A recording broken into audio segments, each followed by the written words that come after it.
Okay, so this is my first video. Someone's hammering.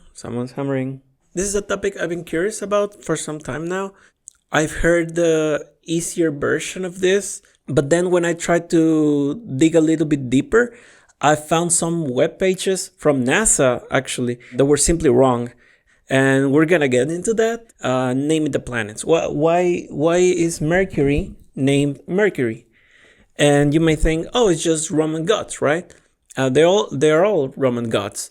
Well, actually, they're not all Roman gods. The majority of them are Roman gods, but not exactly. So what I want to explain is how each planet is related to its god.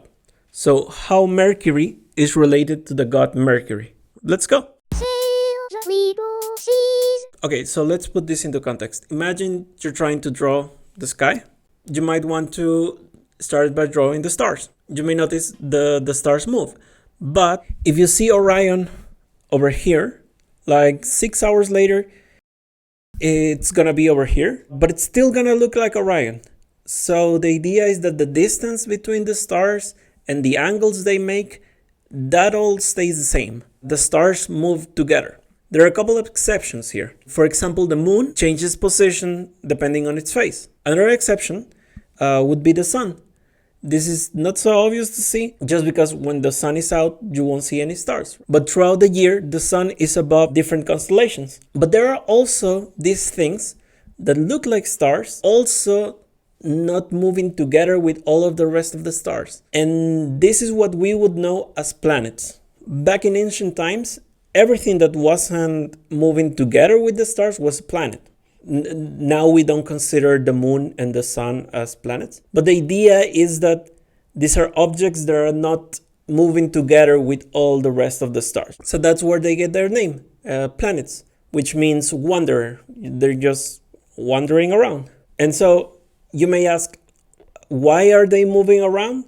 It's just because of distance. Like, all of the stars are also moving. It's just that they're very far away, so you're not gonna notice their movement. But we can measure this with like modern telescopes. And just before we start with the names, I just want to mention that I think it's very intuitive to name the planets after gods. It's very intuitive because actually for people in ancient times, these were very important objects and they were in the sky.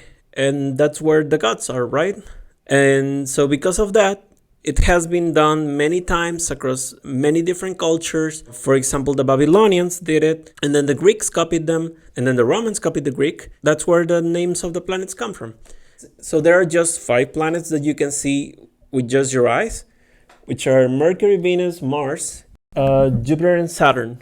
You may notice that I'm not mentioning Earth, and just because in this definition, the Earth is not a planet, just because a planet is something you see in the sky. And that's why it has a different naming convention. It's not named after a god. Uranus and Neptune were not discovered at this time because it's very difficult to see them. You need a telescope to see them.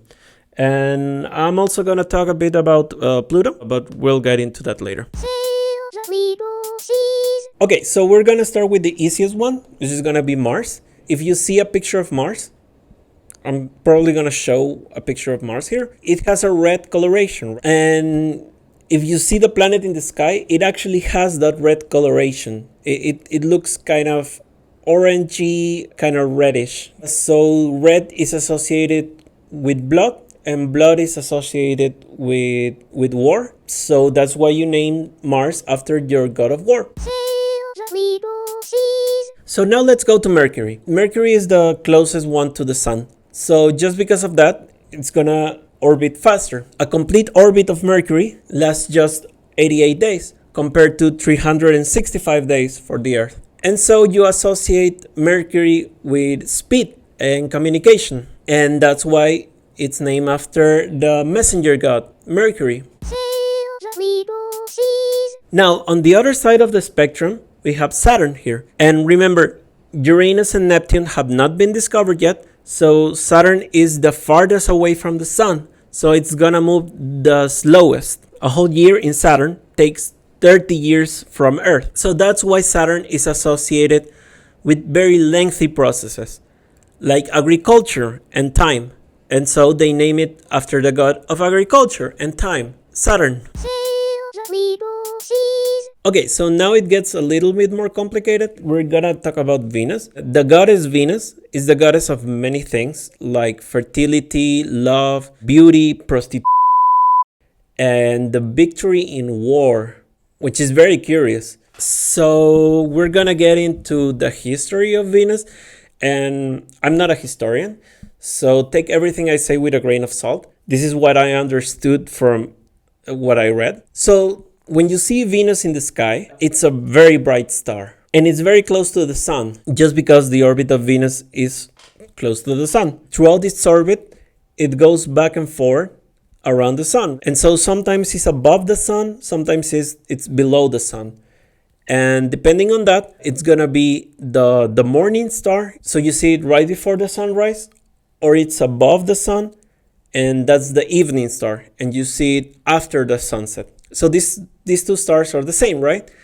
But it's not so obvious that they're the same star.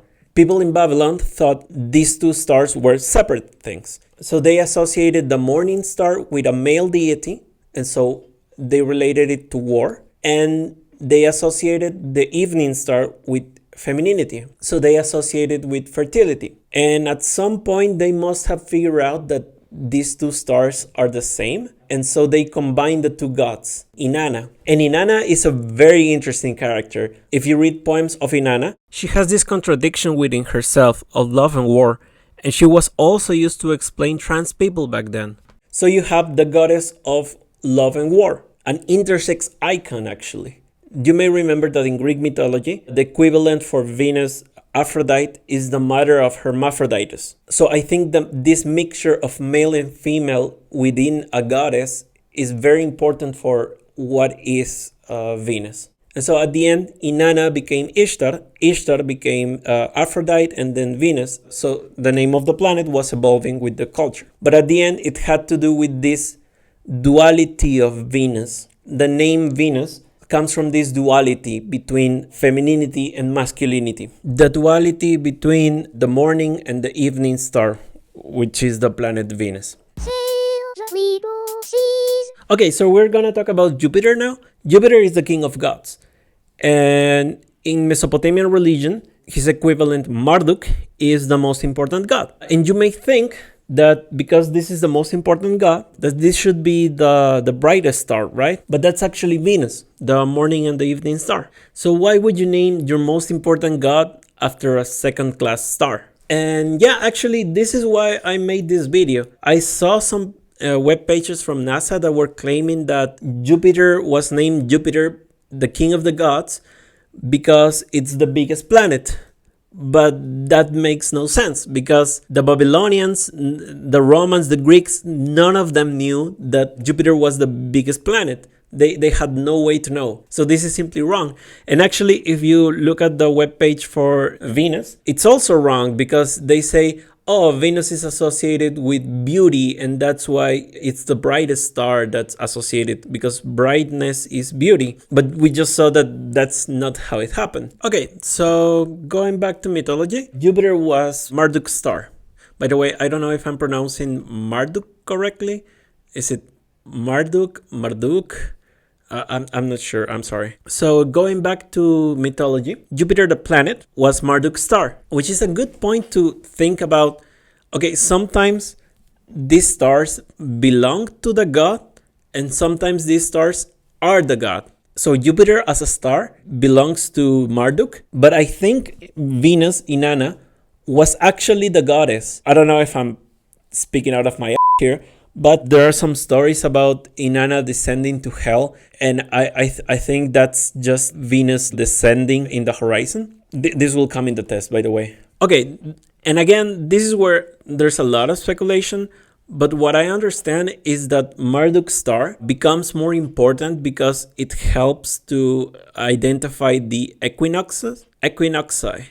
I don't know the plural of that word. I'm also not going to explain what an equinox is. I think that's besides the point of the video. Also, Jupiter is farther away from the sun than the Earth is, and so it covers the whole sky, versus Venus, who only goes back and forth with respect to the sun.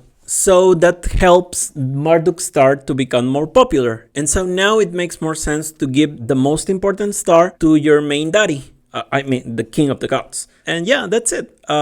These are the 5 planets that were known to ancient civilizations. So we did it. Now we're gonna talk about Uranus and Neptune and Pluto. So now we move into the 1780s. There's the rise of industrialization. Scientists are discovering new worlds, new stars. And so the first planet to be discovered was Uranus. This was a blue planet after Saturn, and it was discovered by Herschel. And I think Herschel was just an kisser because he wanted to name it after King George III. He wanted to name it Georgium Sidus. Okay, and luckily there was another astronomer who had good sense and suggested a better alternative. So Saturn was the father of Jupiter, and Jupiter was the father of Mars. So it just made sense to have this new planet be the father of Saturn, and that's the god of the sky. Actually, it's the sky itself, but you get where I'm going with this. And the planet was blue, so it was perfect. Except that both call this planet Uranus, and Uranus is the Greek version. He should have called it Chalice, and that's how both ruin millennia of tradition with a brilliant idea, just badly executed. I guess they didn't have Wikipedia at that time, so I can cut them some slack. Also, I feel like I should mention, otherwise someone else is gonna mention this. Uranus is the Latinized version of Uranus, the Greek god. So at least there's that. And eventually a new blue planet was discovered. And so the other blue thing is the ocean. So they name it after the god of the ocean, Neptune. And this was correctly named. This is the Roman god for the ocean. Although I read that the name Oceanus was thrown around, which is not even the Greek version. That would be Poseidon, right? This was a Greek titan. So that makes no sense, but okay, sure. So that was the last one, and now we can talk about Pluto. So Pluto is not considered a planet anymore. I disagree with this decision actually.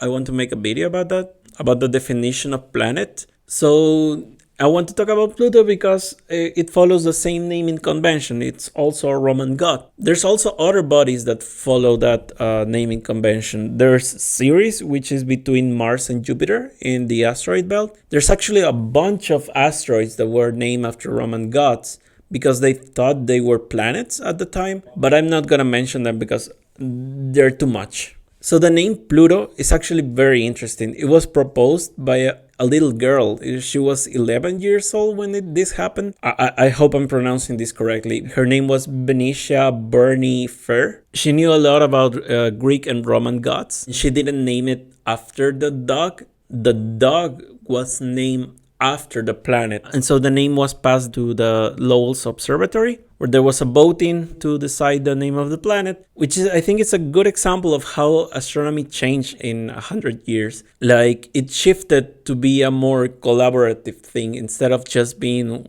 a single person naming the planet. Also, I want to mention that the name Kronos was in the poll, which is a Greek name, and it's also a Titan.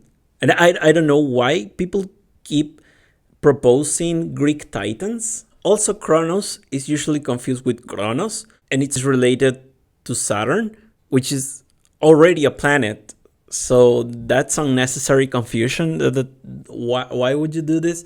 It doesn't make any sense, except that it was proposed by Thomas C., who was objectively so Thomas C. has many stories.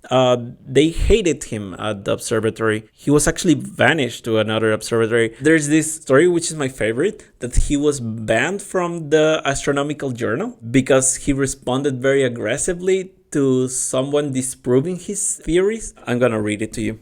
The inconsistent and purely destructive criticism by Chamberlain and Moult, most of the recent speculation on cosmogony are not worth the paper they're written on.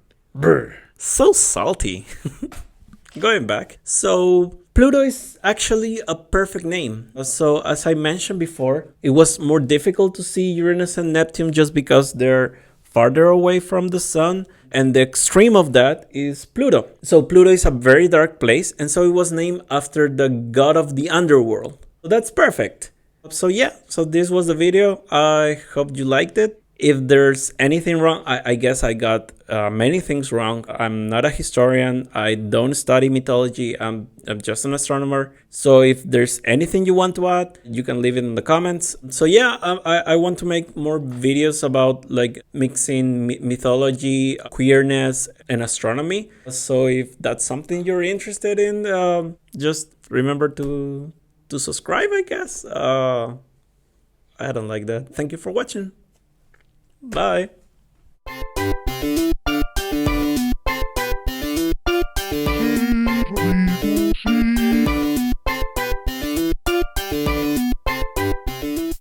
Uranus, Uranus. Uranus is the Uranus. This planet Uranus. Rectum. Uranus. The first planet to be discovered was Uranus. And Uranus, which is Uranus.